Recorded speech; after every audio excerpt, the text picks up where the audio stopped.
இல்லை. நான் கொடுக்கக்கூடிய உணவு இறைவனுக்காக மட்டும்தான் என்கின்ற ஒரு உன்னத நோக்கத்தோடு இன்ஷா அல்லாஹ் நான் வந்து கொடுக்கிறேன் அப்படிங்கிறத சொல்லுவாங்க.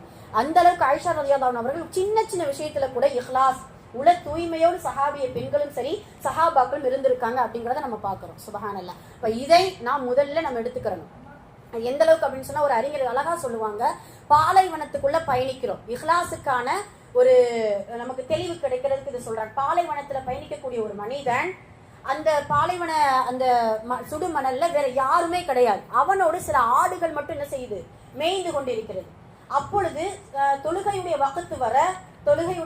வகுத்து வந்த உடனே அந்த மனிதன் என்ன செய்யறான், தொழுகிறான். தொழுகும் பொழுது அவனை தவிர அந்த தொழுகையை யாருமே என்ன செய்ய மாட்டாங்க, பார்க்கவே மாட்டாங்க. அதே போல்தான் நீங்க என்ன செய்யணும், பாலைவனத்தில் விடப்பட்ட தனி மனிதனை போல நீங்க அமல் செய்யுங்க. உங்களுடைய இபாதத்தும் உங்களுடைய சதகாக்களும் உங்களுடைய தான தர்மங்கள் எல்லாம் இறைவனை சார்ந்தது இருக்கணுமே தவிர அதற்கு இடைத்தரகராக எதுவுமே என்ன செய்யக்கூடாது, இருக்கவே கூடாது. அதுதான் இஹ்லாஸ், உல தூய்மையோடு இன்ஷா அல்லாஹ் அமல் செய்யக்கூடியவங்களா இருக்கணும். அல்ஹம்துலில்லாஹ். இப்ப முதல் தூண் இதுதான், அதுதான் ரொம்ப முக்கியமான தூண். எல்லா அமலுக்கும் அடிப்படை இந்த தூண் தான். ரமலான் மாதத்துல அமல் செய்வது பெரிது கிடையாது, மற்ற மாதங்களில் கூட அமல் செய்வது பெரிது கிடையாது.